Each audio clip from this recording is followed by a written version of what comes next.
Meningitis वाला baby, जब meningitis अगर अडल्ट में हुआ है तो क्या क्या सिम्टम प्रेजेंट होंगे।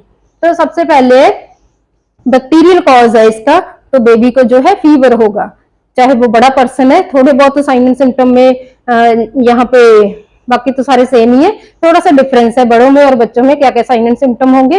बाकी डेफिनेशन भी सेम है, कॉजेटिव एजेंट बड़ों में भी सेम है, बच्चों में भी सेम है। पैथोफिजियोलॉजी का पैटर्न छोटे बच्चों में और बड़ों में मेनिंजाइटिस का सेम है। क्लिनिकल मैनिफेस्टेशंस में थोड़ा सा डिफरेंस है। तो क्लिनिकल मैनिफेस्टेशंस में बच्चों में क्या होगी, अगर बेबी बिल्कुल न्यूनेट है, छोटा सा है, तो वो ब्रेस्ट फीड अवॉइड करेगा, इरिटेबिलिटी शो करेगा क्योंकि उसका इंट्राक्रेनियल प्रेशर जो है मेनिंजाइटिस की वजह से इंट्राक्रेनियल प्रेशर रेज हो रखा है, इसलिए बच्चा इरिटेबिलिटी शो करेगा, क्राई करेगा, लेकिन इतना ज्यादा जोर से नहीं रो पाएगा अगर 1-2 महीने का बच्चा है। और वही बच्चा अगर थोड़ा सा बड़ा है, इन्फेंट है, तो उसकी हाई पिच क्राई होगी, लेथार्जी होगा बच्चा, फीवर होगा, उसको हाई पिच क्राई होगी, फीड अवॉइड करेगा और इरिटेबिलिटी जो है शो करेगा।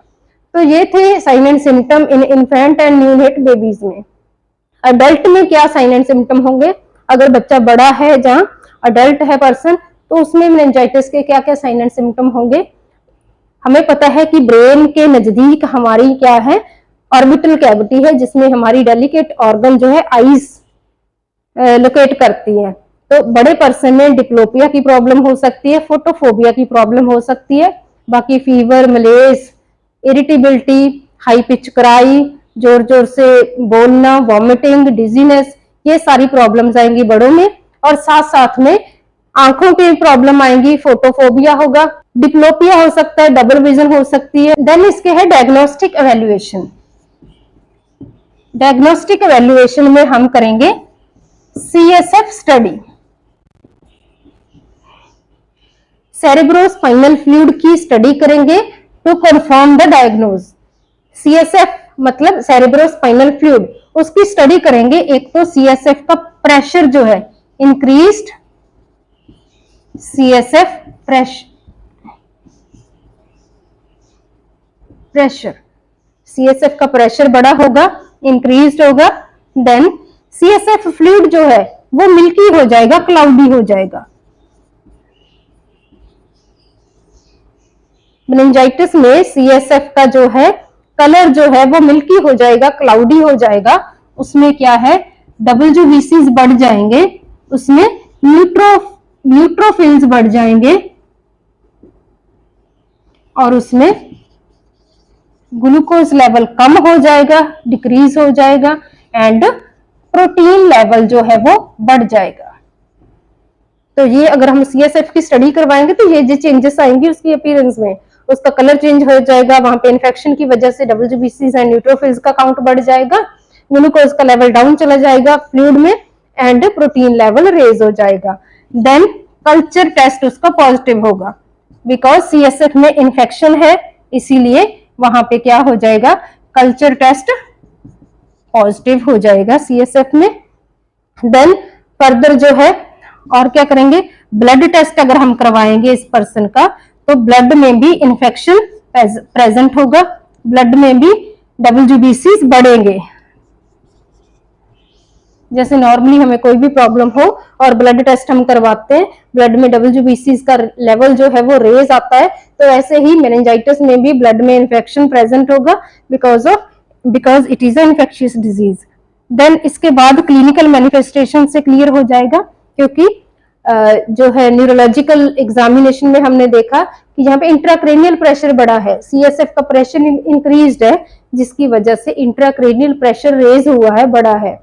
और अगर बच्चा है तो उसकी हाई पिच क्राई होगी, जोर जोर से रोएगा।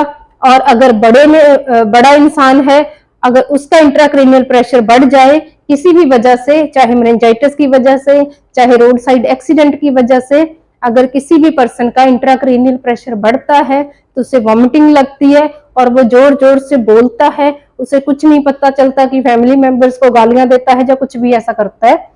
क्लिनिकल मैनिफेस्टेशन से भी हमें क्लियर हो जाता है कि इस पर्सन का इंट्राक्रेनियल प्रेशर बढ़ा है, इंक्रीज्ड हुआ है, तो वो जो है हाई पिच क्राई होगी, जहाँ लाउडली वो है चीखेगा चिल्लाएगा, ऐसी कुछ सिम्टम शो करेगा। तो ये थे हमारे diagnostic evaluations and clinical manifestations. Then इसके बाद है कि इस प्रॉब्लम को डायग्नोज करने के बाद, CSF स्टडी करने के बाद हमने उसकी मैनेजमेंट कैसे करनी है, क्योंकि ये इन्फेक्शन जो है बॉडी में बहुत ज्यादा बढ़ गया है, तो इसकी मैनेजमेंट के लिए क्या क्या थेरेपीज देंगे हम। तो इन्फेक्शन के ट्रीटमेंट के लिए इमीडिएटली हमारे माइंड में आता है कि एंटीबायोटिक थेरेपी, क्योंकि इन्फेक्शन जो है उसे कौन खत्म करेगा,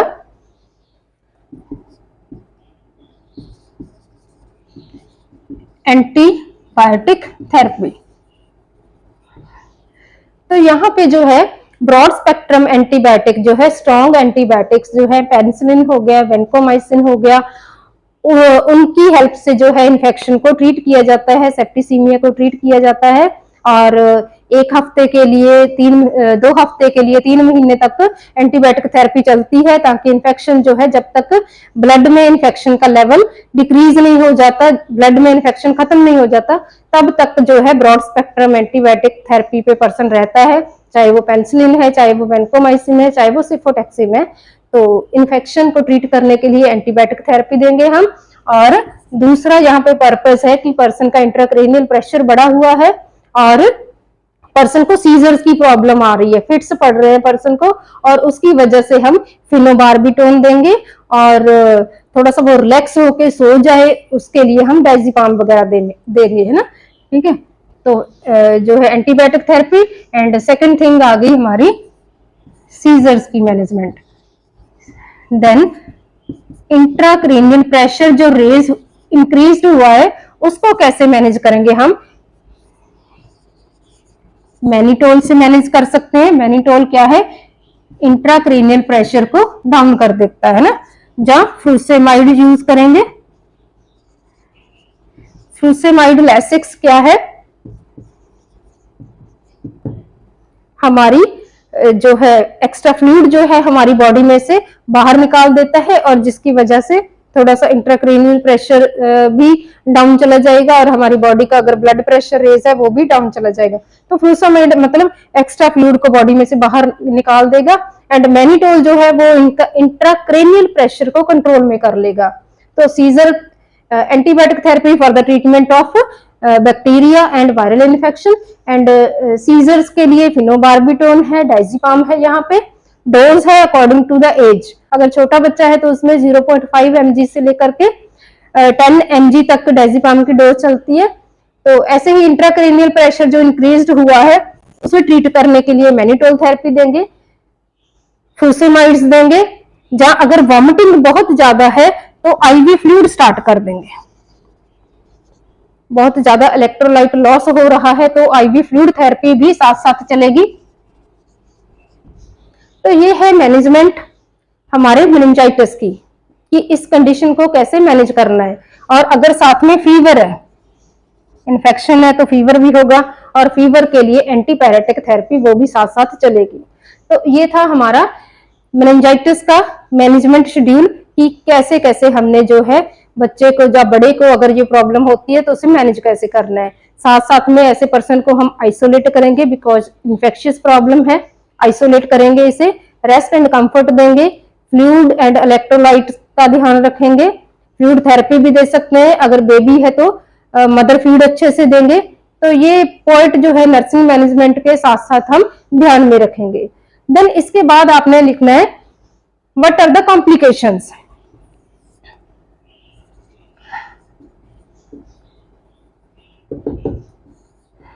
बिकॉज ये प्रॉब्लम उनमें होती है जिन्होंने जो है मतलब बॉडी में कोई इन्फेक्शन था उसका ट्रीटमेंट नहीं करवाया, इसीलिए मेनिंजाइटिस हो गया, है ना। जहां कोई पर्सन जो है उसका इम्यूनोसप्रेसिव थेरेपी पे है, उसका इम्यून सिस्टम वीक है, इस वजह से उसको छोटा मोटा इन्फेक्शन हुआ, उसका खुद का इम्यून सिस्टम वीक था और वो इन्फेक्शन जल्दी जल्दी ब्लड के जरिए कहाँ पहुंच गया, ब्रेन तक पहुंच गया। या कोई डायबिटिक मदर का बच्चा है, या कोई HIV पॉजिटिव पेशेंट है, उसको मेनिंजाइटिस इजिली हो जाता है। तो मतलब या तो नेग्लिजेंसी की वजह से इन्फेक्शन नहीं ट्रीट करवाया, वो ब्लड के जरिए ब्रेन तक पहुंच गया, इसीलिए इसकी कॉम्प्लिकेशन भी उस पर्सन को साथ साथ मतलब हमने ध्यान में रखनी होगी। क्योंकि नेग्लिजेंसी जो है फिर वो हॉस्पिटल में एडमिट रह के भी कर सकता है, मेडिसिन अच्छे से नहीं लेगा, जहाँ अच्छा अपना डाइट का ख्याल नहीं रखेगा, जहाँ उसके जो है फैमिली मेंबर्स उसका ख्याल नहीं रखेंगे, तो साथ साथ में कॉम्प्लिकेशंस उसको हमने बतानी है कि अगर अब भी आपने ट्रीटमेंट प्रॉपर नहीं लिया तो फर्दर और प्रॉब्लम्स क्या क्या आ जाएंगी। तो अभी तो आउटर लेयर्स का इन्फेक्शन है, अगर नहीं ट्रीट करवाया तो डीप सेल टिश्यू में इन्फेक्शन चला जाएगा। तो कॉम्प्लिकेशन कौन कौन सी आ गई, इंसेफेलाइटिस, ब्रेन के सेल टिश्यू है उनकी इन्फ्लेमेशन हो जाएगी, हाइड्रोसेफलस, ब्रेन में पानी भर जाएगा, अब्सेस फॉर्मेशन हो जाएगी, ब्रेन में पस भर जाएगी। तो ये सब कॉम्प्लिकेशंस है, एक दो और भी होगी। तो ये जो कॉम्प्लिकेशंस है ब्रेन के डीप सेल एंड टिश्यू की, क्योंकि ये बीमारी थी सिर्फ लेयर्स तक लिमिटेड थी, अभी इन्फेक्शन ब्रेन की लेयर तक पहुंचा था, वहां पे सूजन कर दी थी, मेनिंजाइटिस कर दिया था। लेकिन अगर फिर भी हमने ट्रीटमेंट नहीं की तो ब्रेन के सेल टिश्यू तक ये इन्फेक्शन पहुंच जाएगा, उनकी सूजन कर देगा, वहां पे पानी भर जाएगा, वहां पे पस भर जाएगी। तो ये जो प्रॉब्लम्स आ सकती है अगर ट्रीटमेंट नहीं लिया तो। देन नेक्स्ट पॉइंट इज इसकी प्रिवेंशन। छोटे बच्चों में, न्यूनेट में कैसे हम प्रिवेंट कर सकते हैं कि उनको मेनिंजाइटिस ना हो, क्योंकि छोटे बेबीज जो है उनकी इम्यूनिटी वीक होती है और कई बार उनको उनका जो रेस्पिरेटरी सिस्टम है वो भी डीप एंड शैलो होता है। तो अगर कोई भी इन्फेक्शन रेस्पिरेटरी सिस्टम का होगा वो ब्लड के जरिए इजिली ब्रेन तक पहुंच जाता है और छोटे बच्चों में मेनिंजाइटिस की प्रॉब्लम हो जाती है। तो उसको छोटी एज में जब उसका इम्यून सिस्टम अच्छे से काम नहीं कर रहा, इम्यूनिटी वीक है, तो कैसे प्रिवेंट कर सकते हैं। यहाँ पे है छोटे बच्चों में आजकल पेंटावेलेंट,